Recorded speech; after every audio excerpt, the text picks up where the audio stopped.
പ്രിയ സുഹൃത്തുക്കളെ, നല്ല ഒരു സുപ്രഭാതം ഏവർക്കും നേരുന്നു. നിങ്ങൾ എന്തെങ്കിലും ശ്രദ്ധിച്ചിട്ടുണ്ടോ? വെളുക്ക ചിരിക്കുകയും പിന്നിൽ നിന്ന് കുത്തുകയും ചെയ്യുന്നവരെ കാണണം, കണ്ടുപിടിക്കണം. യേശുക്രിസ്തുവിൻ്റെ വാക്കാണ്, പാമ്പിനെ പോലെ വിവേകം ഉണ്ടാകണം, നിഷ്കളങ്കത പ്രാവിനെ പോലും ഉണ്ടാകണം. ഇവരുടെ പ്രത്യേകത എന്ന് പറഞ്ഞാൽ നമ്മുടെ മുമ്പിൽ വെച്ച് നന്നായിട്ട് ചിരിക്കുകയും നന്നായിട്ട് ഡീൽ ചെയ്യുകയും ചെയ്യും, നമ്മുടെ വീട്ടിൽ എന്താവശ്യത്തിന് സഹായിക്കും. പക്ഷെ ഇവരുടെ ഒരു ഉദ്ദേശം നമ്മുടെ പോസിറ്റീവ് കണ്ടുപിടിക്കുകയല്ല, ചേർന്ന് നിന്ന് നമ്മുടെ നെഗറ്റീവ് കണ്ടുപിടിക്കും മാക്സിമം. എന്നിട്ട് നമ്മുടെ മുമ്പിൽ വെച്ച് നമ്മളെ പ്രശംസിക്കും. ഒരുപാട് പ്രശംസിക്കുന്ന എന്തിനാണ്? ഒരു സാമ്പത്തിക ലക്ഷ്യത്തിൽ തന്നെയാണ്, വേറെ മറ്റൊന്നുമല്ല. ഈ സാമ്പത്തിക ലക്ഷ്യം സാധ്യതമായി കഴിഞ്ഞാൽ ഇവർ നേരെ യൂട്ടേൺ അടിക്കും, നേരെ തിരിയും.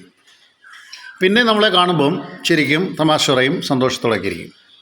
ഇവരുടെ ലക്ഷ്യം മറ്റൊന്നുമല്ല, നിങ്ങളിൽ നിന്ന് എത്രത്തോളം കാര്യങ്ങൾ അവർക്ക് പിടുങ്ങാവോ അല്ലെങ്കിൽ വാങ്ങിക്കാവോ എടുക്കാവോ അവർ അത് വാങ്ങിച്ച് എടുക്കും.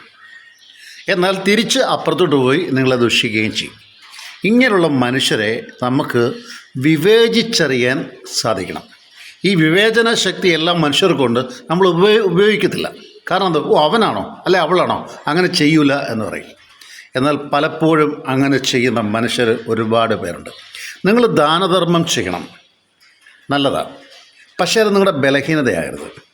ഇത് നിങ്ങളുടെ ബലഹീനതയാക്കി നിങ്ങളിൽ നിന്ന് സ്ഥിരമായി പണം തട്ടിയെടുക്കാൻ, അല്ലെങ്കിൽ നിങ്ങളുടെ വസ്തുവകൾ എടുക്കാൻ, നിങ്ങളുടെ വാഹനം എടുക്കാൻ ഒക്കെ ആഗ്രഹിക്കുന്ന മനുഷ്യരുണ്ട്.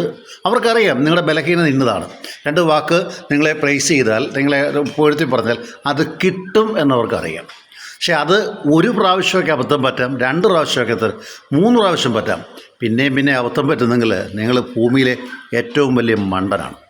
യേശുക്രിസ്തു മനോഹരമായൊരു വാക്ക് പറഞ്ഞിട്ടുണ്ട്, ചെവിയുള്ളവൻ കേൾക്കട്ടെ. ജോൺസൺ സാറ് ഒരു ചെറിയ തിരുത്തതിനകത്ത് ഇരുന്നില്ല, ഒരു വാക്യം കൂടെ ആഡ് ചെയ്യുന്നു, ഒരു വാക്കുകൂടെ ആഡ് ചെയ്യുന്നു. വാക്യം പറയാൻ ഞാൻ അത്ര യോഗ്യനല്ല. തലയുള്ളവൻ ചിന്തിക്കട്ടെ. പ്രിയ സുഹൃത്തെ, ചതിക്കാൻ 1000 കണ്ണ് കാണും, പക്ഷെ തനിക്ക് 2 കണ്ണേ ഉള്ളൂ. പക്ഷേ തൻ്റെ ശിരസ് 1000 കണ്ണിനേക്കാൾ ഉയർന്നു നിൽക്കട്ടെ. ജോൺസൺ കരൂർ.